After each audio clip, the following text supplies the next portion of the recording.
నమస్తే రమగారు. నమస్తే జయ. రమగారు, దసరా నవరాత్రుల్లో భాగంగా 3వ రోజులో ఉన్నాం. ఈ రోజు యొక్క విశిష్టత? మూడో రోజు ఆశ్వీజ శుద్ధ తదియ, తృతీయ అంటారు మూడో రోజు. ఈ రోజున అమ్మవారిని అన్నపూర్ణ స్వరూపంతో కొలుస్తారు. అసలు జీవులు పుట్టేదే అన్నం నుంచి, అంతే కదా. అన్నమే జీవానికి ఆధారం. అయితే అన్నం పరబ్రహ్మ స్వరూపం అని చెప్తాం మనం. మరి ఇక్కడ అమ్మవారు పరబ్రహ్మతోటి కలిసి ఉండేటువంటి అన్న శక్తి. పరబ్రహ్మ భగవంతుడు మనందరినీ సృష్టించాడు. ప్రపంచం మొత్తం, ప్రపంచ శక్తి ఒక స్వరూపం వల్ల వచ్చిందంటే ఆ శక్తి పరమేశ్వరుడు అనుకుందాం. పరమేశ్వరుడే ప్రపంచ శక్తి. ఆ పరమేశ్వరుడి యొక్క చైతన్యమే ఆద్యశక్తి అమ్మవారు, ప్రకృతి మాతగా చెప్పుకుంటాం. ఇప్పుడు అందులో ఒక్కొక్క స్వరూపం ఒక్కొక్క లాంటిది. మన కదలికలకి అవసరమైంది ఒక శక్తి, మన ఆలోచనకు అవసరమైంది ఒక శక్తి, మన ఉపాసనకు అవసరమైంది ఒక శక్తి, మన జీవికకి అవసరమైన శక్తే అన్నపూర్ణ. అన్నమే జీవుల యొక్క ఆధారభూత శక్తి. అది లేనిదే ఇంకా జీవుడు కదిలేదేం లేదు కదా. గర్భస్థ శిశువుకైనా ఆహారం అందవలసిందే, వాడంతటి వాడు పెరగడు కదా. తల్లి తిన్న ఆహారం నుంచి శిశువుకి ఆహారం అందుతుంది. ప్రపంచంలో ఉన్న ప్రతి ప్రాణికి, జీవించి ఉన్న ప్రతి ప్రాణికి, మొక్కలకు కూడా ఏదో ఒక శక్తి ఉంటేనే కదా అది బతికుండేది. జీవశక్తే అన్నపూర్ణ. అయితే ఈ అన్నపూర్ణ దేవికి మనం కట్టుకున్న సంపెంగ రంగు, లేక గంధపు రంగు, గంధపు పసుపు రంగు ఇలాంటి వస్త్రాలు సమర్పిస్తారు. ఈ రోజున అమ్మవారిని ఒక గరిట పుచ్చుకుని కూర్చుని ఉన్నటువంటి స్వరూపంలో చూపిస్తారు. పరమేశ్వరుడికి అన్నం వడ్డిస్తున్నట్టుగా పరమేశ్వరుడికి కూడా ఆహారాన్ని అందించే శక్తి ఉంది, అన్నపూర్ణే. కాశీలో విశాలాక్షితో పాటు అన్నపూర్ణాదేవి కూడా మనకి కనపడుతుంది. అయితే ఈ గరిట పుచ్చుకుని ఉన్నటువంటి ప్రతిమా స్వరూపాన్ని మనం అర్చనలో పెట్టుకుంటే చాలా విశేషమైన ఫలితం లభిస్తుందంటారు. మామూలుగా అందరిళ్ళలో కాశీ గనక వెళ్తే చిన్న చిన్న అన్నపూర్ణ విగ్రహాలు దొరుకుతాయి. అవునండి. గరిట పుచ్చుకుని, ఒక చేత్తో పుచ్చుకుని ఇట్లా ఉన్నట్టుగా అమ్మవారు. ఈ గరిట ఉన్న ప్రతిమని గనక మనం తెచ్చుకుంటే బియ్య బస్తాలో వేసుకుంటే ఎప్పుడు బియ్యానికి తరుగు ఉండదంటారు. పూజలో మనకు చిన్న చిన్న మండపాలు ఇవి ఉంటాయి కదా, మన సింహాసనాలు. అన్నపూర్ణ తప్పకుండా ఉండాలి. గౌరీ, అన్నపూర్ణ, వినాయకుడు తప్పకుండా ఉండవలసిన వాళ్ళు అన్నమాట. మన ఇంట్లో అన్నానికి లోటు ఉండదు. ఏ వేళకి ఎవరు వచ్చినా మనం ఒక ముద్ద అన్నం పెట్టగలుగుతాం. మనం ఎవరికైనా చేయాలంటే అతిథి అభ్యాగతి సేవ ఏమిటి, వాళ్ళకి డబ్బులు ఇవ్వక్కర్లా, బంగారం ఇవ్వక్కర్లా, భోజనం పెడితే సరిపోతుంది. ఆ పూటకి ఒక ప్రాణికి అవసరమైన ఆహారాన్ని అందించే శక్తి మనకి కలగాలంటే అన్నపూర్ణ ఆరాధన దానికి చాలా ఉపకరిస్తుంది. చాలామంది ఇళ్లలో ఒక ప్రత్యేకమైన విధానాన్ని నేర్పిస్తారు. ఈ కూరలో వాటిలలో ఉప్పు వేసేటప్పుడు ఆ ఉప్పు ఎక్కువ తక్కువ అవ్వకూడదు. ఆ బియ్యం పోసేటప్పుడు పొయ్యి మీద పెడతాం, అన్నం ఏదో వండుతాం, ఇంట్లో వాళ్ళకు ఓ ముద్ద తక్కువ అవ్వకూడదు. ఎప్పుడు ఓ ముద్ద ఎక్కువ మిగలచ్చు. అన్నం పూట అన్నం తక్కువ అయితే ఎట్లా? అందుకని ఏం చెప్తారు, అన్నపూర్ణే సదాపూర్ణే శంకర ప్రాణవల్లభే జ్ఞాన వైరాగ్య సిద్ధ్యర్థం భిక్షాందేహిచ పార్వతి అని ఈ శ్లోకం చెప్పుకుంటూ ఉప్పేస్తే కూర రుచిగా కుదురుతుంది. ఆ అన్నం సరిపోతుంది. చాలామంది ఇళ్లలో వంట పెద్దవాళ్ళు నేర్పించిన వంట విధానం అలవాటు ఉంటే వాళ్ళు నేర్పుతారు ఇది. మనమే వండుకొని యూట్యూబ్ చూసి వండుకున్నాం అనుకోండి, మనలాంటి పెద్దకాయలు ఏం చెప్పరు అలాంటివి. ఇంట్లో మా అమ్మలో, తాతమ్మలో పెద్దవాళ్ళ దగ్గర కూర్చుని వంట నేర్చుకుంటారు కదా, వాళ్ళకి ఈ ప్రత్యేక శ్లోకం తెలుస్తుంది. మీకు ఇప్పటిదాకా తెలియపోతే ఈ శ్లోకాన్ని అలవాటు చేసుకోండి. మనం వేసే ఉప్పు తినేవాడి రుచికి సరిపడా ఉంటుంది. కూర మిగలదు, వృధా కాదు, అలాగని తక్కువ అవ్వదు. అందుకు దానికి ఆధారభూతమైన శక్తి అన్నపూర్ణాదేవి. ఈమెకి లేత రంగు వస్త్రాలు ధరింపజేస్తారు. తర్వాత కొబ్బరన్నం ఒకచోట, తర్వాత పెరుగన్నం ఒకచోట, అల్లపు గారెలు ఒకచోట ఇట్లా నివేదన చేస్తారు. అమ్మవారు కమ్మని ఆహారాన్ని అందిస్తుంది కాబట్టి ఎక్కువ కారం లేని పదార్థాలని అమ్మవారికి అన్నపూర్ణాదేవికి నైవేద్యం పెడతారు. అన్నపూర్ణ వ్యాసుడికే వరం ఇచ్చిన తల్లిగా చెప్తారు. ఒకసారి వ్యాసుడట చాలా మంది శిష్యులతోటి కాశీనగరానికి చేరుకున్నాడు. ఆయనకి భిక్ష లభించలే. ఈయన వ్యాసుడు కానీ అప్పట్లో ఋషులు మునులు వీళ్ళంతా శిష్యులతో వాళ్ళతో వెళ్తే భిక్షాటన చేసేవారు. అదే భిక్ష తీసుకోవటం చాలా సహజమైన విషయంగా ఉండేది. కాశీనగరం అంతా భిక్ష లభించేది. అయితే విఘ్నేశ్వరుడు వ్యాస భగవాను పరీక్షించడం కోసం ఆహారం దొరకనివ్వలేదట. మిట్ట మధ్యాహ్నం దాటిపోయేసరికి, అపరాహ్నం దాటితే ఆకలితో భగభగలాడిపోదు మధ్యాహ్నం ఏదాకా తినకుండా ఉంటే. ఆయన పిచ్చి కోపంతో కాశీనగరాన్నే శపించటానికి పూనుకున్నాడట. వ్యాసుడు. ఆ, ఆహారం అందకపోతే ప్రాణులు ఏమవుతారమ్మా? అదే కదా, విలవెల్లాడిపోతా. కృష్ణద్వైపాయనుడు ఇన్ని అష్టాదశ పురాణాలు రాసినవాడు, భగవంతుని యొక్క అంశావతారంగా చెప్పుకుంటాం మనం. విష్ణుమూర్తి అంశంలో వ్యాసుడు కూడా ఒకటి కదా, ఒక అంశాన్ని చెప్పుకుంటాం మనం. అవునండి. అలాంటి వాడే ఆకలి మంటని అణుచుకోలేకపోయాడు. జీవుడికి ఎంత అవసరం మరి, ఆహారం చాలా అవసరం కదా. అప్పుడు ఆ అన్నపూర్ణ దేవత ఒక పెద్ద ముత్తైదు రూపంలో కనపడి ఆయన్ని శపిస్తున్నటువంటి వ్యాసుని కాశీలో అన్నం పుట్టదు ఇంకా అని శపించాడట. ఈ కాశీకే అన్నం పుట్టదు, కాశీ నాశనం అయిపోతుందని తీసాడు, నోటితోటి అన్నాడు. ఈ జలం తీసేసరికి ఆవిడొచ్చి చేయి పట్టుకున్నా, ఇంత పని చేయకూడదు.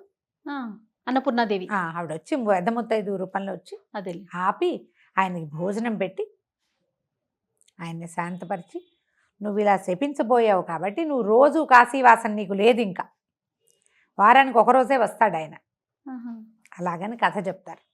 ఈ వ్యాసుడికే స్వస్వరూపంతో కనపడి అన్నం పెట్టింది ఆవిడ. ఆమెని ఈ రోజున తలుచుకుంటాం మనం నయానా భయానా చెప్పటం అంటారు. ఎప్పుడైనా వింటాం కదా, భయాన్ని చెప్పడం, కోప్పడతాం. కోప్పడేది ఎప్పుడు వస్తుంది? ముందు బాగా చెప్పాక అప్పుడు ఆ నయాన చెప్పటం ఏంటంటే, అన్నం పెట్టి మంచి మాట చెప్పు. ఇప్పుడు ఎవరికైనా ఒక మంచి మాట చెప్పాలి, వాడి మాట వినడు.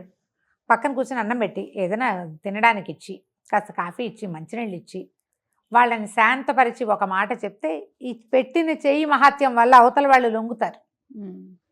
అదే కదా మన లెక్క. అవును చూడు, మనం మొదట అవతారం ఏం చెప్పాం? బాలా త్రిపుర సుందరి చిన్నపిల్లగా కనపడింది. తర్వాత పంచముఖిగా శాంత స్వరూపంతో నన్ను ఉపాసించు, నీకు వరం ఇస్తానని చెప్పింది. మూడోది అన్నం పెట్టి చెప్తోంది. మూడో స్వరూపంలో భోజనం పెట్టి, నాయనా హాయిగా తిను, కడుపు నిండా ఎందుకు వచ్చిన గొడవ, సర్దుకుని ఉండమని చెప్పడానికి ప్రయత్నం చేసింది. అప్పుడు కూడా వాళ్ళు వినలేదు రాక్షసులు. ఆ లెక్కకి ఇప్పుడు చూడు, మూడో స్వరూపం మనం అన్నపూర్ణ స్వరూపాన్ని కొలుస్తాం. ఈ అన్నపూర్ణాదేవికి అన్నపూర్ణాష్టకం చదువుకోవచ్చు. మనకి స్తోత్ర నిధి యాప్లో అన్నపూర్ణాష్టకం దొరుకుతుంది. అన్నపూర్ణ స్తవం ఒకటి, ఇంకా ఒకటి 2 స్తవాలు చిన్న చిన్నవి దొరుకుతాయి. తర్వాత ఏమో మన అష్టోత్తరం దొరుకుతుంది.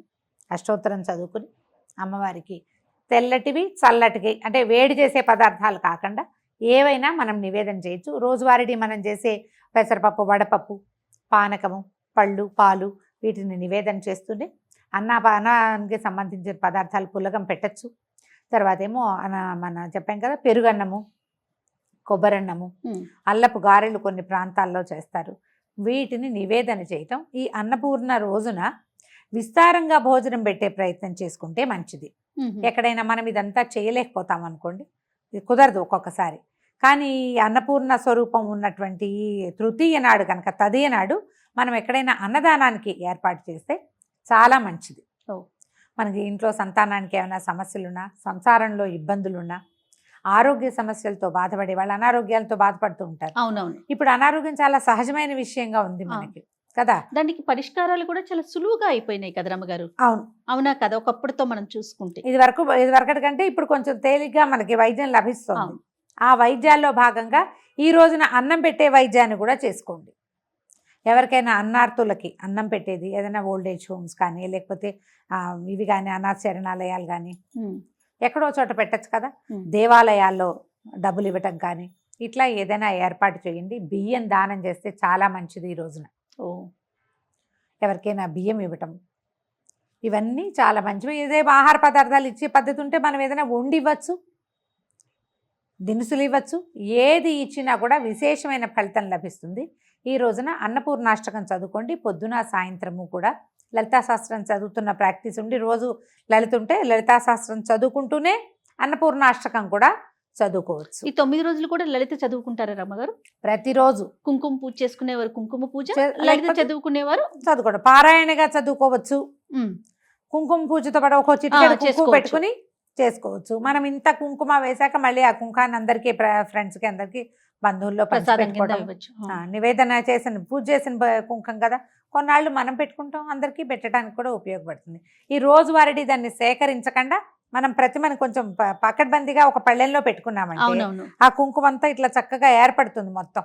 చివరి రోజున తీసుకుంటాం, సరిపోతుంది. రమ్మగారు పలానా పువ్వులతోనే పూజించాలి, ఈ 9 రోజులు ఏ రోజుకి ఆ రోజు ఈ పువ్వు అనేది ఏమన్నా ఉందండి ప్రత్యేకించి? అట్లా చెప్పలేం జయ. మనకి దొరకటం కూడా ఒకటి ఉంటుందిగా సీజన్లో. తెల్లటి పువ్వులతో అర్చన అన్నపూర్ణకి మంచిది. అన్ని తెల్ల పువ్వులే దొరకవు. ఓ 10 తెల్ల పువ్వులు దొరుకుతాయి అనుకో, 11 పువ్వులు చేయండి వాటిని. 11 పువ్వులు చేసుకుని 11 పువ్వులు ఒక 11 నామాలకి అర్పించడం, నమస్కారం చేసుకోవటం. ఓకే. ఈ పువ్వులు ఏంటంటే మనం ఉదయం పెట్టినవి. చామంతులు, గులాబీలు అవి దొరుకుతాయి. 5-6 రంగుల గులాబీలు దొరుకుతున్నాయి, అవునవును. 4-5 రంగుల చామంతులు దొరుకుతాయి. వాకిళ్లలో మందారాలు అవి ఉంటాయి. తర్వాత ఏమో ఈ నందివర్ధనం, గరుడవర్ధనం ఇలాంటి పువ్వులు ఉంటాయి. ఆ పువ్వుల్ని వాడుకుంటే సరిపోతుంది. ఓకే. ఉదయం పెట్టిన పూలు మళ్ళీ సాయంత్రం తీసేవేయాలంటారా? అంటే ఉదయాన్నివి సాయంత్రం తీయాలన్న నియమం పెద్దగా లేదు. మనం ఇది రాత్రి పూజ పెద్దది కదా, ఉదయం అవునవును. కొంచెం అలంకారం చేస్తాం, సాయంకాలం ఎక్కువ అలంకారం చేస్తాం. కానీ మర్నాడు ఉదయం తప్పకుండా తీసేయాలి జయ. నిద్ర చేసిన నిర్మాల్యం పనికిరాదు. అసలు పనికిరాదు. అవును. రాత్రి నిద్ర అయిందంటే తెల్లవారాక మొత్తం నిర్మాల్యం అంతా ఖాళీ చేయటం. మనం ఖాళీ చేయనిది ఏమిటంటే ఈ మండపంలో నుంచి కుంకుమ మాత్రమే. ఈ 10 రోజులు కూడా నవరాత్రులు అన్ని రోజులు కూడా మనం పేర్చుకుంటూనే వెళ్తాం. వేస్తాం. రోజు వేసింది ఆ ప్రతిమని కదపకుండా మిగిలినవి అన్ని అర్చనకి పువ్వులు పెడతాం కదా, పుష్పం సమర్పయామి అంటాం. మీరు చిన్న పూజ చేసుకుని పువ్వులు పెట్టినా మర్నాడు తీసేయాలి. పువ్వులు ఫ్రెష్గా ఉన్నాయి. ఇవి ఉంటాయి కదా, ఈ మన చామంతులు అవి కదలకుండా అలా ఎట్లా పెట్టిన పువ్వు ప్లాస్టిక్ పువ్వులే అలాగే ఉంటుంది. అయినా కూడా తొలగించాలి. ఒక రోజు నిద్ర చేసింది అంటే ఆ పువ్వు తీయవలసిందే. ఫ్రెష్ పువ్వులు మళ్ళీ పెట్టుకోవాలి. మీకు ఆ మిగిలిన పువ్వులు ఏ పళ్ళెల్లో ఉన్నా వేసి హాల్లో పెట్టుకోవచ్చు కదా, కానీ దేవతల మీద మాత్రం ఉంచకూడదు. ఈ నియమాన్ని పాటించండి. ఎప్పుడు ఏ దేవతారాధన అయినా, ఇప్పుడు వాకిట్లో కట్టుకున్నాం అనుకో జయ పువ్వులు, అవి 2 రోజుకి తీయాల్సిన పని లేదు. 3 రోజులు ఉంచుకోవచ్చు. వాడితే తీసేయాలి. అవును. వాడకుండా ఉంటే ఒక రోజు ఉంచినా పర్వాలేదు. కానీ ఈ దేవత అర్చనకి మాత్రం అట్లా పనికిరాదు. ఏ రోజుకి ఆ రోజే మనం తీయాలి. లలిత కూడా సామూహికంగా చేసుకుంటూ ఉంటారు కదా రమ్మగారు, చేస్తారా? వెళ్తాను, తక్కువ నేను చేయటము. సామూహికంగా చేసుకోవచ్చు. మీరు చుట్టుపక్కల ఒక 10-12 మంది, 11 మంది, 9 మంది కుదిరేమనుకోండి, వాళ్ళ ఇంట్లో ఒకరోజు, మన ఇంట్లో ఒకరోజు చొప్పున చేసుకోవచ్చు. ఎందుకంటే అమ్మవారికి సామూహికంగా చేసే అర్చన చాలా ఇష్టం అమ్మ. లలిత పారాయణ చేయటం, ఎక్కువ మంది సువాసినులు అందరూ కూర్చొని చదవటము, అవన్నీ ఆవిడకి చాలా ప్రీతిదాయకమని చెప్తారు. ఆమెను సంతోషపెట్టడమే కదా ఇప్పుడు మనం చేయవలసింది.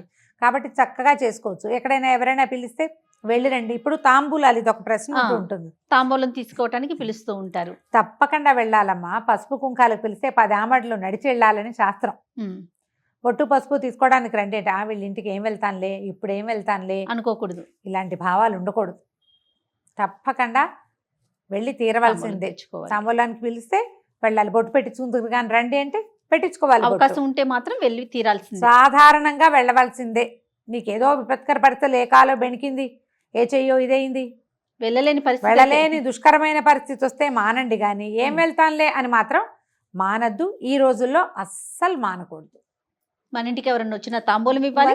మనల్ని ఎవరు పిలిచినా కూడా మనం వెళ్ళి తాంబూలం తెచ్చుకోవాలి. వాళ్ళ ఇంట్లో ఏదో అష్టోత్తరం చేస్తున్నారు, అంత సమయం లేదండి, నేను మా ఇంట్లో కూడా పూజ ఉంది అంటే వెళ్ళి కనపడి బొట్టు తీసుకుని రండి. కానీ ప్రతి పండుగ కూడా ఒక రోజు మాట్లాడుకుంటాం, 2 రోజులు 3 రోజులు. శరన్నవరాత్రులు మాత్రం 10 రోజులు మాట్లాడుకునే పండుగ కదా రమ్మగారు. సంతోషం రమ్మగారు. నమస్తే. నమస్తే జయ.